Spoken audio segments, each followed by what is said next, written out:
Boa noite. Estamos nós reunidos para estudarmos a obra Paulo e Estevão. Hoje é o nosso estudo de número 66.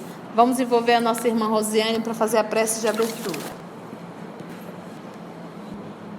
Amado Mestre Jesus, aqui nos encontramos para mais esta oportunidade bendita que Tu nos concede para a realização de mais uma lição através desta obra memorável, Paulo e Estevão.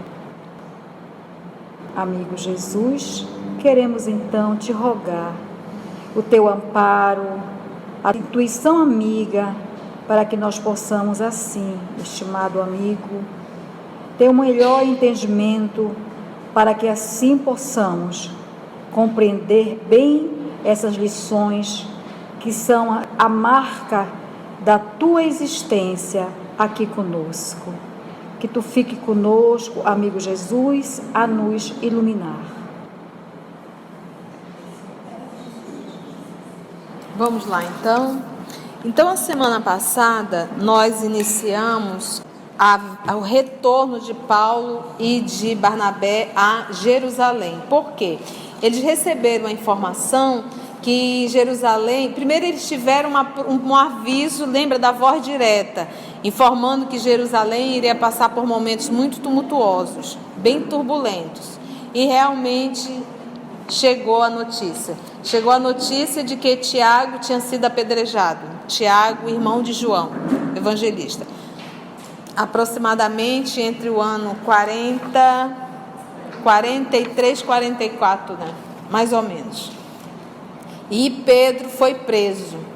Então, aqui eu vou retornar ao último parágrafo, quando ele diz assim, olha: daí a 2 dias, ambos demandavam a Jerusalém, corajosamente, que era Barnabé e Saulo. A jornada era muito difícil, mas os dois venceram os caminhos no menor prazo de tempo. Imensas surpresas aguardavam os emissários de Antioquia, que já não encontraram Simão Pedro em Jerusalém. As autoridades haviam efetuado a prisão do ex-pescador de Cafarnaum, logo após a dolorosa execução do filho de Zebedeu. Amargas provações haviam caído sobre a igreja e seus discípulos. Saulo e Barnabé foram recebidos especialmente por Prócoro, que os informou de todos os sucessos.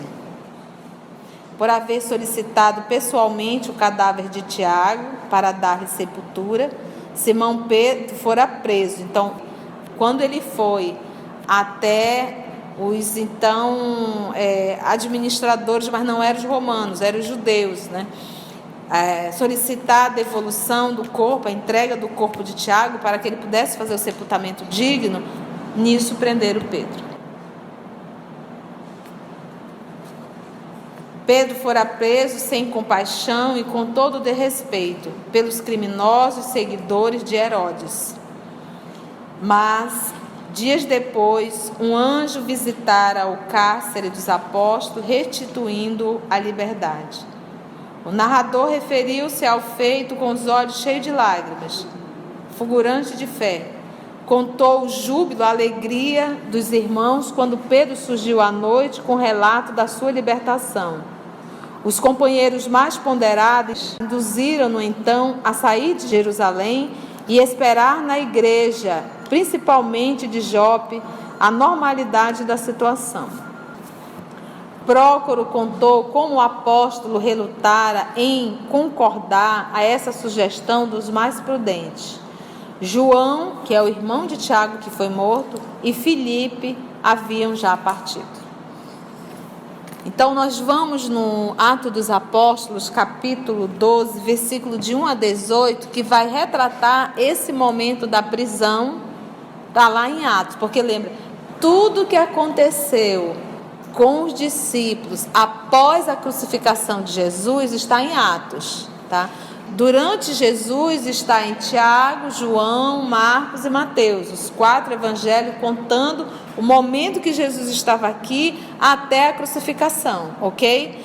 E depois da crucificação ninguém mais contou nada. Então foi sugestão de Saulo, vai estar lá em Paulo e Estevão, mas lá na frente no estudo, que, por favor, Lucas escrevesse sobre Jesus e que também contasse sobre o que aconteceu com os seus discípulos após a crucificação. Daí foi feito Atos dos Apóstolos. Então, Lucas anotou essa prisão aqui de Pedro e esse acontecido espiritual. Vamos ler? Está lá em Atos dos Apóstolos, capítulo 12, versículo de 1 a 18. Nessa ocasião, o rei Herodes prendeu alguns que pertenciam à igreja com a intenção de maltratá-los. Lembra que Herodes era o rei dos judeus. Quem administrava toda a Palestina eram os romanos, mas eles não adentravam nesses pormenores religiosos, entendeu? O que eles queriam era administrar e receber o pagamento dos tributos. E, em contrapartida, Roma estaria levando a paz, evitaria a invasão de outros grupos ao ponto de destruírem, né, os bárbaros, né? Então era evitar esse tipo de confronto. Então, aonde estava Roma, estava a segurança, porque Roma tinha um batalhão de soldados e levavam toda a segurança. De contrapartida, você tinha que pagar muito caro por isso. Então, eles não, em nenhum momento eles derrubaram o rei Herodes. E lembra que no livro A Caminho da Luz, o Emmanuel nos revela que era realmente uma programação do nosso Senhor Jesus, em nome de Deus nosso Pai, que não houvesse divisão, que não houvesse países, que todos fôssemos verdadeiramente uma só nação. E essa missão foi entregue a Roma. Então você pode ver que, por exemplo, o nosso irmão Saulo, ele nasceu em Tarso, mas Tarso era a administração romana. Então, uma vez que ele nasceu em Tarso, a partir daquele momento, ele já tinha cidadania romana. Então, era esse o propósito da espiritualidade superior, que não houvesse divisões, que eu não precisasse pegar um visto para ir para um outro país. Todos nós seríamos... Mas, infelizmente, Roma falhou e a ideia do mundo espiritual também falhou e acabaram as divisões. Vale sempre ressaltar que o Papai do Céu, ele deu livre-arbítrio e se submete, de certa forma, às escolhas do Filho, mesmo sabendo dos resultados. Então, vamos lá. Nessa ocasião, o rei Herodes prendeu alguns que pertenciam à igreja com a intenção de maltratá-los. E mandou matar a espada Tiago, irmão de João. Aqui ele coloca que foi a espada. Irmão de João, nós sabemos que é o nosso João Evangelista. Vendo que isso agradava aos judeus, prosseguiu, prendendo também Pedro durante a festa dos pães sem fermento, que é uma festa que ele tem, pão ázimo, que eles colocam, que é justificando a saída deles, a pressa que foi. Então eles comem o pão sem fermento, aquele pão bem, bem baixinho. São as festas, né, dos nossos irmãos hebreus. Vendo que isso agradava aos judeus, prosseguiu prendendo também Pedro durante a festa dos pães sem fermento. Tendo-o prendido, lançou-o no cárcere, entregando-o para ser guardado por 4 escoltas de 4 soldados cada uma. Herodes pretendia submetê-lo a julgamento público depois da Páscoa. Porque o que eles queriam fazer? Eles queriam ridicularizar, queriam fazer com Pedro exatamente o que fizeram com Jesus, crucificá-lo. Como também nós vamos ver que eles tentaram fazer isso com Paulo. Esse Herodes é o mesmo da matança dos inocentes? Não, essa matança dos inocentes, se você for ler a história de Krishna, tu vai ficar um pouco assim assustada, porque aconteceu a mesma coisa. Então nós vamos perceber que isso é literatura. Não foi necessário que morresse mais de 2.000 crianças para nascer Jesus. Até mesmo, vamos parar para pensar, quem administrava e quem levava a paz para o local era quem? Quem administrava? Roma. Você acha que Roma ia permitir isso? Para que Saulo de Tarso iniciasse a perseguição, ele foi pedir permissão a quem? Aos romanos. Então isso é uma literatura, entendeu? Então, Pilatos é o governador, ele administra em nome de Roma. Então, Pilatos, na Palestina, é o representante de César. Entendeu? A parte política é com eles não se metiam na parte religiosa, não se metiam entre aspas. Então, olha só, Herodes pretendia submetê-lo a julgamento público depois da Páscoa. Pedro, então, ficou detido na prisão, mas a igreja orava intensamente a Deus por ele. Na noite anterior ao dia em que Herodes iria submetê-lo a julgamento, Pedro estava dormindo entre 2 soldados. Será que ele estava preocupado? Preso com 2 algemas, e sentinelas montavam guarda à entrada do cárcere. Então tinha gente com ele e gente fora. Repentinamente apareceu um anjo do Senhor e uma luz brilhou na cela. Ele tocou no lado de Pedro e o acordou. Pedro estava dormindo. O anjo aproximou e disse: ei. Depressa, levanta-te, disse o anjo. Não vai pensar num ser de asas. Isso aí foi que a igreja da Idade Média foi criando. Seria o emissário, né? Depressa, levanta-te, disse ele. Então as algemas caíram dos punhos de Pedro. Abriram. Feitos físicos, nós sabemos disso. Então abriram e caiu, ó. Então as algemas caíram dos punhos de Pedro. O anjo lhe disse: vista-se e calce as sandálias. E Pedro assim fez. Disse-lhe ainda o anjo: põe a capa e siga-me. Ele ainda deu todas as dicas. Eu acho que Pedro devia estar. Vista-se e calce as sandálias. E saindo, Pedro seguiu, não sabendo que era real o que se fazia por meio do anjo. Tudo lhe parecia uma visão. Passaram a primeira e a segunda guarda e chegaram ao portão de ferro que dava para a cidade. Este se abriu por si mesmo para eles e passaram. Tendo saído, caminharam ao longo de uma rua e de repente o anjo o deixou. Então Pedro caiu em si e disse: agora sei, sem nenhuma dúvida, que o Senhor enviou o seu anjo e me libertou das mãos de Herodes e de tudo o que o povo judeu esperava. Ele seria morto. Percebendo isso, ele se dirigiu à casa de Maria, mãe de João, que é João Marcos aqui, também chamado Marcos, que era João Marcos, onde muita gente se havia reunido e estava orando. Pedro bateu a porta ali da entrada e uma serva chamada Rode veio atender. Ao reconhecer a voz de Pedro, tomada de alegria, ela correu de volta, sem abrir a porta, e exclamou: Pedro está à porta. Aí veio abrir a porta, não fechou e saiu correndo. Aí Pedro ficou. Eles, porém, lhe disseram: você está fora de si. Insistindo ela em afirmar que era Pedro, disseram-lhe: deve ser o anjo dele. Então, como se referia a espírito, entendeu? Deve ser o espírito dele, deve ser o anjo dele, né? Então, vamos lá. O que estava acontecendo? Estava em oração lá na casa de Maria Marcos, né? O que significa oração? Fé, acreditar.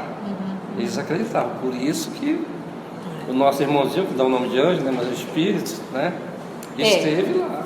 Mas nesse movimento, por exemplo, ninguém sabe se a oração deles era: Senhor, manda um anjo para libertar o Pedro, em absoluto. Mas e Pedro ensinava sempre isso, lembra? Ore. O que nosso Senhor Jesus nos ensina? Vamos orar por todos aqueles que nos perseguem e caluniam, falando de Saulo de Tarso, que era o maior perseguidor. E o que aconteceu? O próprio Cristo foi chamá-lo à porta de Damasco. Então a oração aqui talvez fosse para o coletivo, entendeu? Eles estavam novamente à beira de uma nova perseguição aos cristãos. Lembra que com a atitude de Tiago menor, dentro da igreja do caminho, quando ele abriu as portas para a entrada dos fariseus, e que a igreja parecia muito mais uma sinagoga do que aquela igreja que Paulo, então ficou quieto. Não acabaram as perseguições. Tanto é que Saulo, quando chegou, para evitar confusão, ele foi direcionado para uma outra cidade. O próprio Pedro pediu. E Pedro atendia as pessoas simples, escondidinho lá atrás, enquanto que dentro do salão rodava uma verdadeira sinagoga. Então estava tranquilo. Aí foi quando eles lá em Antioquia, a voz direta afirmou: Jerusalém irá passar por turbulência. Não demorou, chegou um emissário dizendo o quê? Tiago acaba de ser morto, irmão de João.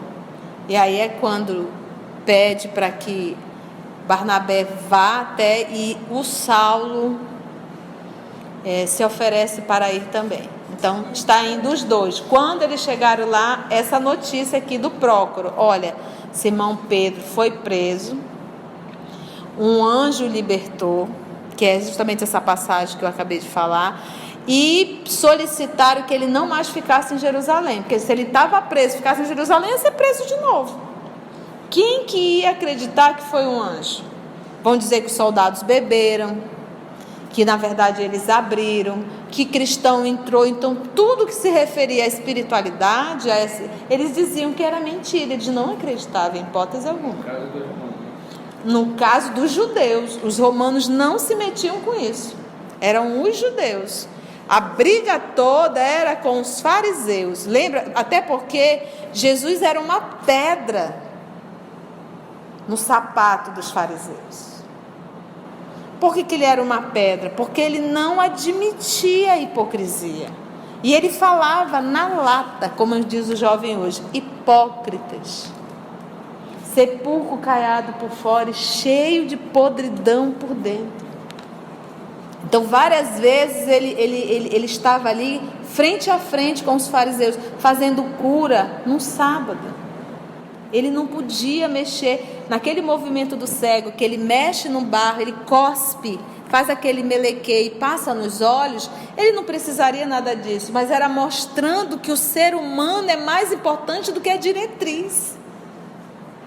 Porque a diretriz era: guardai o 7º dia.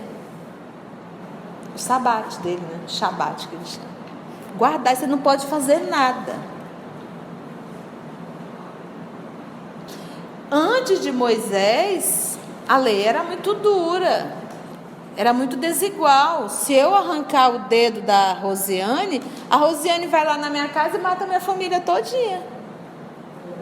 Então o que Moisés veio trazer? A lei de talião, olho por olho, dente por dente. Não, calma, vamos organizar. Se ela arrancou o teu dedo, você pode ir arrancar só o dedo dela. Então isso para aquela época era uma evolução enorme. Se ela matar a tua mãe, tu pode ir lá matar a mãe dela. Se não tiver a mãe, mata o pai, mas você não pode matar a família inteira. Então isso era por isso que ele era chamado de legislador. Cabia muito bem. Aí vem o nosso Senhor Jesus com a terceira e diz assim: perdoai os vossos inimigos. Isso era uma pedra. O perdoar era: se alguém arrancou o teu dedo, não arranca o dedo dele. Amar os vossos inimigos, porque a palavra amar não existe dentro da cultura hebraica. E não existe amar menos, amar mais, isso não existe. Da mesma forma que nós vamos dizer aquele que não odiar pai e mãe, isso não tem lógica, mas é a tradução. Não tem amar mais, amar menos. Então olha só, então o que Jesus diz? Se alguém arrancou teu dedo, não arranca. Deixa quieto e segue. Com 9 dedos, mas segue. Deixa quieto. Então essa lição era estupenda para aquela época. Então a gente acha que perdoar é voltar, abraçar, beijar, eu te amo. Não é. O perdão era não revidar.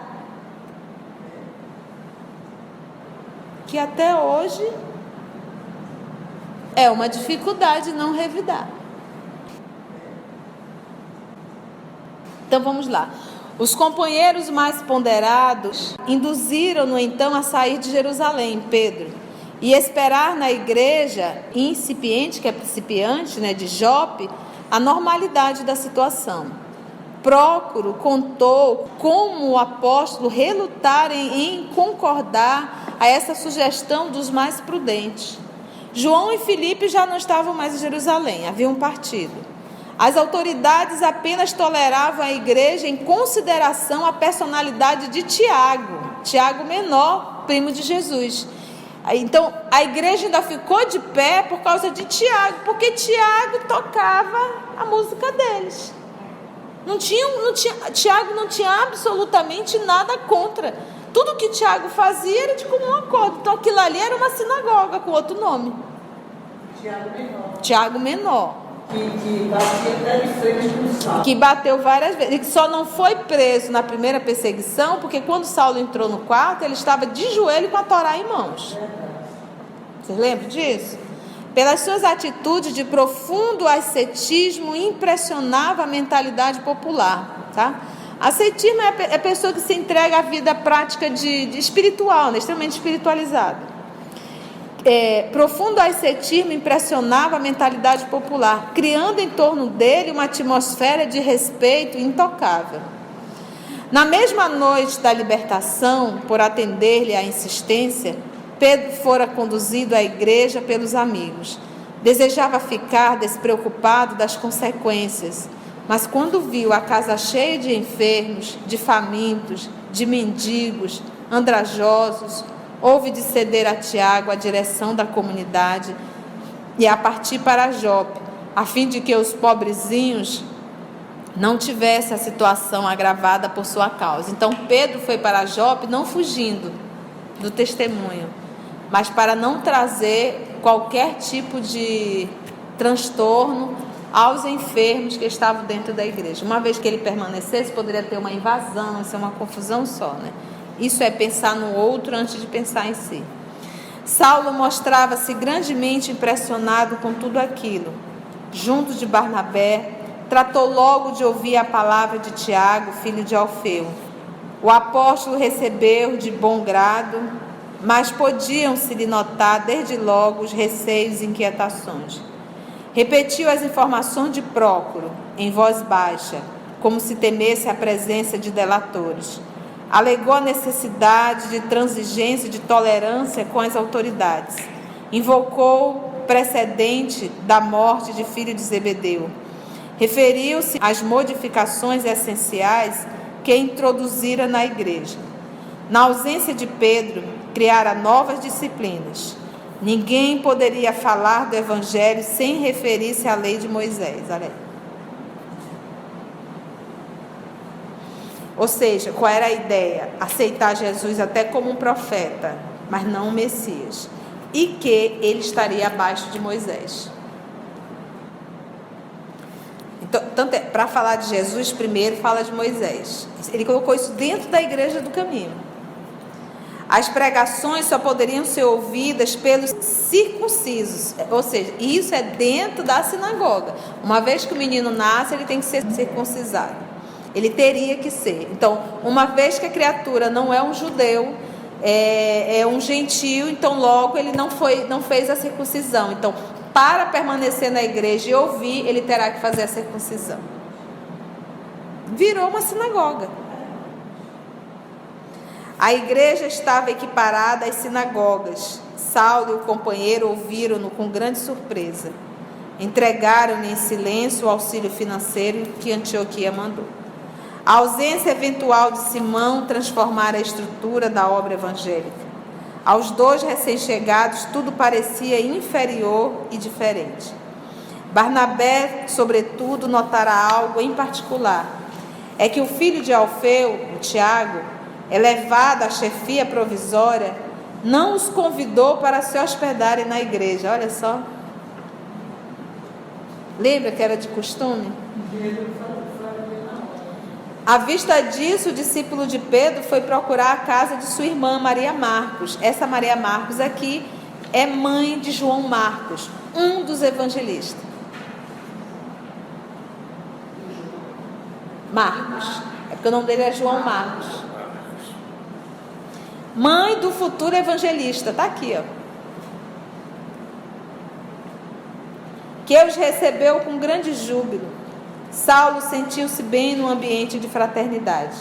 Simples, pura e simples. Barnabé, por sua vez, lembra que ainda há pouco nós lemos no Atos dos Apóstolos, que Pedro foi para a casa de quem? De Maria, também chamada Marcos, porque é Maria Marcos, entendeu? Aonde lá o grupo estava lá orando, não estava na igreja de Jerusalém. Por que não estava na igreja de Jerusalém? Porque a igreja de Jerusalém deixou de ser uma igreja, passou a ser uma sinagoga. Então os verdadeiros cristãos hoje, para fazer realmente o culto, estão dentro da casa de Maria, fazendo um culto doméstico. Lá tem evangelho, na igreja do caminho não tem mais. Acabou. Até para falar o nome de Jesus, o pessoal pensa duas vezes, quando não fala assim, Jesus, que é para ninguém entender. Entendeu? Saulo sentiu-se bem no ambiente de fraternidade pura e simples. Barnabé, por sua vez, reconheceu que a casa da irmã se tornara o ponto predileto dos irmãos mais dedicados do evangelho. Olha aí. Ali se reuniam à noite as ocultas, como se a verdadeira igreja de Jerusalém houvesse transferido sua sede para um reduzido círculo familiar. Isso aqui, gente, eu acho muito interessante. Às vezes nós temos irmãos que se prendem à casa, ao espaço físico. E ao Cristo a gente estuda e serve em qualquer lugar.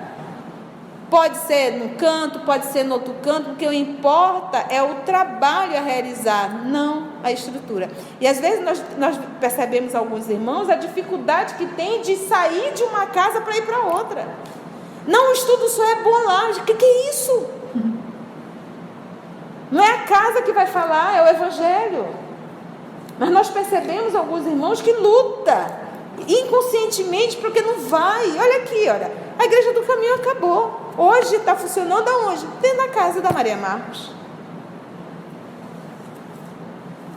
Observando as assembleias íntimas do santuário doméstico, o ex-rabino recordou a primeira reunião de Damasco. Tudo era afabilidade, carinho, acolhimento. A mãe de João Marcos era uma das discípulas mais desassombrada e generosa, ou seja, sem medo. Tudo era afabilidade, carinho, acolhimento. Isso aqui, olha só. Ele diz que ele se sentiu muito bem. Ele diz que ali ele sente realmente o evangelho, porque tudo era afabilidade, tudo era carinho e tudo era acolhimento. 3 pontos indispensáveis para uma casa espírita. Se ela é realmente de Jesus: acolhimento, carinho e afabilidade. A mãe de João Marcos era uma das discípulas mais sem temor e generosas. Reconhecendo a dificuldade dos irmãos de Jerusalém, não vacilar em colocar seus bens à disposição de todos os necessitados. Colocou foi os seus bens. Essa era realmente resolvida. Nem hesitou em abrir as portas para que as reuniões evangélicas, em sua feição mais pura, não sofressem solução de continuidade. Ela poderia dizer, não, a perseguição iniciou, imagina, eu tenho meu filho ainda muito jovem, vou colocar minha vida em risco, a vida do meu filho. Ela não titubeou. Não tem medo, é destemida, não é covarde. Reconhecendo a dificuldade dos irmãos de Jerusalém, então ela não vacilar em colocar seus bens à disposição e em sua afeição mais pura não sofrer solução de continuidade do trabalho evangélico. A palestra de Saulo impressionou-a vivamente. Ela já gostou de Saulo. Seduziam-na, a palestra dele, sobretudo as descrições do ambiente fraternal da igreja de Antioquia, cujas virtudes Barnabé não cessava de comentar, momento a momento. Sempre ele estava ali comentando a igreja de Antioquia. Lembra? A fraternidade na igreja de Antioquia. Os irmãos colaboravam financeiramente, não tinha absolutamente nenhuma dificuldade. A amorosidade era tamanha que iniciou dentro da igreja de Antioquia a voz direta. Maria expôs ao irmão, então ela é irmão de quem? De Barnabé. Então Barnabé é tio de Marcos, que é o João Marcos. Esse que deu confusão. Maria expôs ao irmão seu grande sonho. Queria dar o filho, ainda muito jovem, a Jesus. Ela só não perguntou se ele queria ir. Ela queria dar o filho a Jesus. Ela, não estou te dizendo que ela é desprendida. Ela deu os bens, deu a casa. Dou até o filho, Senhor. Nada é meu. Você que é uma mãe desprendida. Já muito vinha preparando o menino para o apostolado. Todavia, Jerusalém afogava-se em lutas religiosas sem tréguas. As perseguições surgiam e ressurgiam.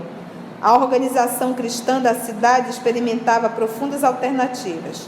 Só a paciência de Pedro conseguia manter a continuidade do ideal divino. Não seria melhor que João Marcos se transferisse para Antioquia, junto do tio? Barnabé não se opôs ao plano da irmã entusiasmada. O jovem, a seu turno, seguia as conversações, mostrando-se satisfeito. Que é interessante, nós estamos estudando fé, mãe da caridade e da esperança. A criatura que tem fé, ela é entusiasmada. Tudo que ela faz é com entusiasmo, e entusiasma quem está em torno dela. Olha aqui, ela está entusiasmada. Ele usa exatamente a mesma palavra do Evangelho. Não seria melhor que João Marcos se transferisse para Antioquia junto do tio? Barnabé não se opôs ao plano da irmã entusiasmada. O jovem, a seu turno, seguiu as conversações, mostrando-se satisfeito. Chamado a opinar, Saulo percebeu que os irmãos deliberavam sem consultar o interessado. Olha como Saulo é danado. Estão decidindo a vida do menino, mas não perguntaram se o menino está querendo ir. O rapaz acompanhava os projetos, sempre jovial e sorridente. Olha só, foi aí que o ex-doutor da lei, profundo conhecedor da alma humana, ele aprendeu isso, foi lá quando ele estava trabalhando ali no TA, e aí chegava uma pessoa, ele conversava, chegava outra pessoa, e lembra disso? Ele ia lá para a igreja, ele tentou várias vezes subir ao púlpito, foi um verdadeiro horror, então ele foi para o fundo da igreja, começou a atender um, atender outro, aí ele passou a conhecer, e olha como Emmanuel diz, profundo conhecedor da alma humana, desviou a palavra, procurando interessá-lo mais diretamente. Vamos lá, Paulo. João, disse ele bondosamente, sentes de fato verdadeira vocação para o ministério? Sem dúvida. Confirmou o adolescente algo perturbado, sem dúvida, né? Como defines teus propósitos? Tornou a perguntar ao ex-rabino. Penso que o ministério de Jesus é uma glória. Respondeu um tanto acanhado sob o exame daquele olhar ardente e inquiridor. Pensa Paulo assim, olho no olho, e ele, jovem ainda, né? Penso que o ministério de Jesus é uma glória. Tu vê que ele está ali, né? Saulo refletiu um instante e sentenciou.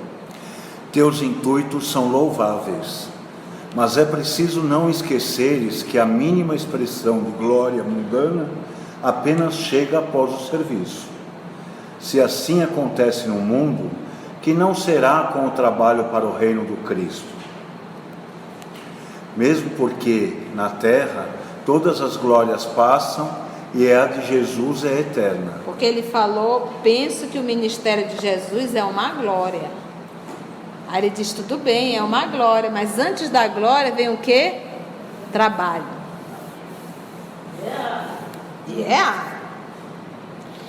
Então o jovem anotou a observação e, embora desconcertado pela profundez dos conceitos, o jovem acrescentou. Sinto-me preparado para os labores do Evangelho.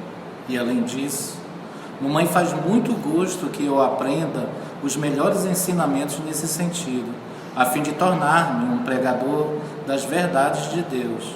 Maria Marcos olhou o filho cheia de maternal orgulho. Menino lindo, aprendeu tudo, né? Saulo percebeu a situação. Esse menino está querendo agradar a mãe. Teve um dito alegre, depois acentuou. Fez aquele sorrisinho assim amarelo, né? Aí falou. Sim, as mães sempre nos desejam todas as glórias deste e do outro mundo. Por elas, nunca haveria homens perversos. No que nos diz respeito, convém lembrar as tradições evangélicas.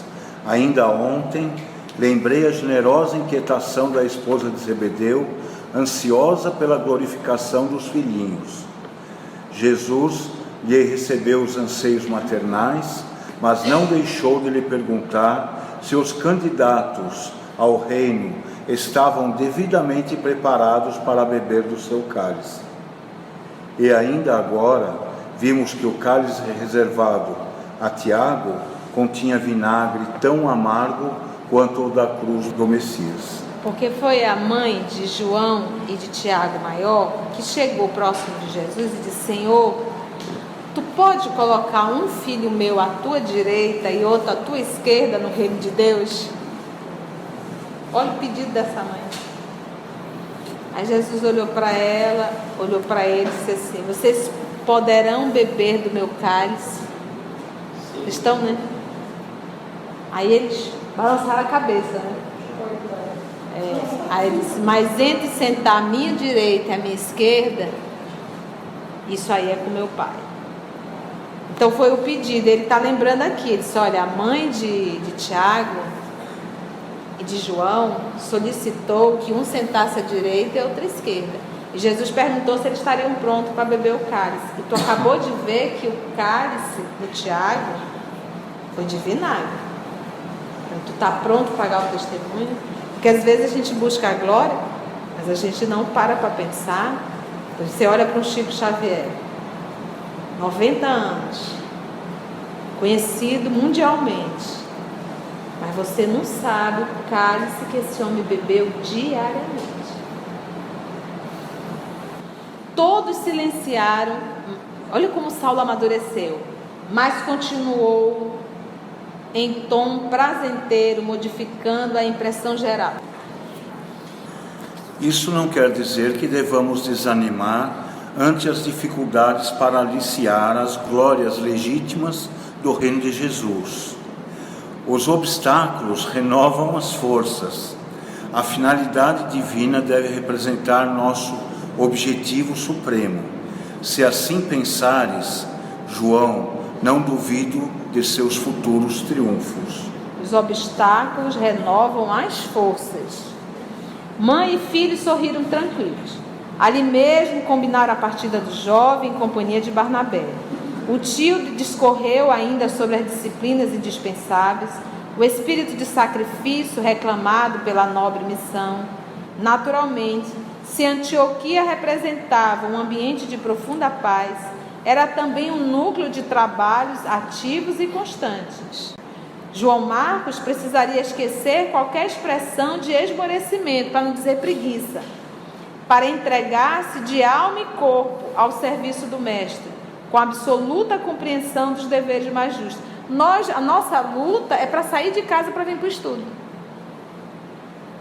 O rapaz não hesitou nos compromissos sob o olhar amorável de sua mãe, que ele buscava amparar as decisões com a coragem sincera do coração devotado a Jesus.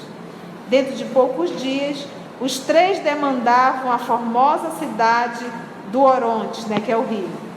Enquanto João Marcos extasiava-se na contemplação das paisagens, Saulo e Barnabé entretinham-se em longas palestras relativamente aos interesses gerais do Evangelho. O ex-rabino voltava sumamente impressionado com a situação da igreja de Jerusalém. Desejaria sinceramente ir até Jope para avistar-se com Simão Pedro. No entanto, os irmãos dissuadiram-no de o fazer. As autoridades mantinham-se vigilantes. A morte do apóstolo chegara a ser reclamada por vários membros do Sinédrio e do templo. Qualquer movimento mais importante no caminho de Jope poderia dar causa à tirania dos prepostos de Herodes. Então era toda uma briga religiosa. Saulo. Francamente, dizia Saulo a Barnabé, mostrando-se apreensivo. Regresso de ânimo quase abatido aos nossos serviços de Antioquia. Jerusalém dá a impressão de profundo desmantelo e acentuada indiferença pelas lições de Cristo. As altas qualidades de Simão Pedro na chefia do movimento não me deixam dúvidas, mas precisamos cerrar fileiras em torno dele. Mais que nunca me convenço da sublime realidade de que Jesus veio ao que era seu, mas não foi compreendido. Sim, Falava o ex-levita de Chipre, desejoso de dissipar as apreensões do companheiro, que é Barnabé, né? confio antes de tudo no Cristo, depois espero muito de Pedro. Entretanto, Insinuava ao outro sem vacilar. precisamos considerar que em tudo deve existir uma pauta de equilíbrio perfeito. Nada poderemos fazer sem o Mestre, mas não é lícito esquecer que Jesus instituiu no mundo uma obra eterna e que, para iniciá-la, escolheu 12 companheiros. Certo, estes nem sempre corresponderam à expectativa do Senhor, contudo, não deixaram de ser os escolhidos. Assim, também precisamos examinar a situação de Pedro.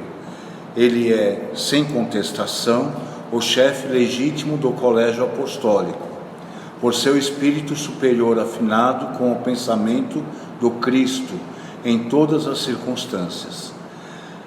Mas de modo algum poderá operar sozinho. Como sabemos, dos 12 amigos de Jesus, 4 ficaram em Jerusalém com residência fixa. João foi obrigado a retirar-se. Felipe, compelido a abandonar a cidade com a família. Tiago volta aos poucos para comunidades farisaicas. Que será de Pedro se lhe faltar a cooperação devida? Então, dos 12, um cometeu suicídio, 4 ficaram em Jerusalém. Né? Quem foi? João, Felipe, Tiago, o Tiago menor e Pedro. O que permaneceram lá. O Tiago, ele estava fazendo trabalho, ele estava indo em outras cidades, ele não estava em Jerusalém. Ele foi preso e foi levado para Jerusalém para ser lapidado em Jerusalém. Pedro, se lhe faltar a cooperação devida, né? Que será de Pedro? Barnabé pareceu meditar seriamente. Tem uma ideia que parece vir de mais alto. Disse o ex-doutor da lei, serenamente comovido, e continuou. Suponho que o cristianismo não atingirá seus fins se esperarmos tão só dos israelitas ancilossados, entorpecidos no orgulho da lei. Jesus afirmou que seus discípulos viriam do Oriente e do Ocidente. Nós, que pressentimos a tempestade, e eu, principalmente, que a conheço nos seus paroxismos, por haver desempenhado o papel de verdugo, precisamos atrair esses discípulos. Discípulos são alunos, tá? Quero dizer, Barnabé, que temos necessidade de buscar os gentios onde quer que se encontrem. Só assim reintegrar-se-á o movimento em função de universidade. O discípulo de Simão Pedro fez um movimento de espanto. O ex-rabino percebeu o gesto de estranheza e ponderou o modo conciso. Olha como Saulo foi esperto. Ele disse, em Jerusalém não se fala mais de cristianismo. Lá o cristianismo acabou. Temos só trabalhadores que já são os cristãos, mas que estão indo para a casa de Maria Marcos. Então, se continuar nesse ritmo, vai acabar o cristianismo. Mas nós precisamos de novos discípulos, de novos alunos. Então, o que nós vamos fazer? Vamos levar às outras cidades. Vamos procurar os gentios. Quem eram os gentios? Os não-judeus. Então, foi Saulo de Tarso que teve esse primeiro movimento, essa primeira ideia de sair para começar a divulgar o cristianismo. Alguma pergunta ou alguma colocação, gente? Não? Tudo ok? Então só nos resta orar, né? Querido amigo Francisco de Assis, ergueste a bandeira da caridade, da humildade, do amor exemplificado, do amor-caridade. E ainda hoje, incansavelmente, lideras com Jesus, o nosso mestre maior, esse esforço para dinamizar o nosso processo de transição, para que o nosso mundo se transforme num mundo de regeneração. Abdicaste das alturas para estar conosco no dia a dia das nossas vidas, não apenas comandando, mas fazendo, dando exemplo, seguindo à frente, trabalhando de maneira incansável, que nós possamos, pensando em Ti, refletindo nessa lição imortal, nessa prece que acabamos de cantar, possamos refletir na nossa vida, nas oportunidades que muitas vezes desperdiçamos. É como se Tu nos dissesse, nos perguntasse com gravidade: o que estás fazendo do tempo que o Senhor vos concedeu? Tudo isso lhe será cobrado. Que nós possamos, bafejado pelas luzes dessa consoladora doutrina, não hesitarmos mais entre Deus e a mamon, entre o mundo e o trabalho, o cultivo da nossa espiritualidade. Abençoa-nos, Jesus, agora e sempre. Que assim seja.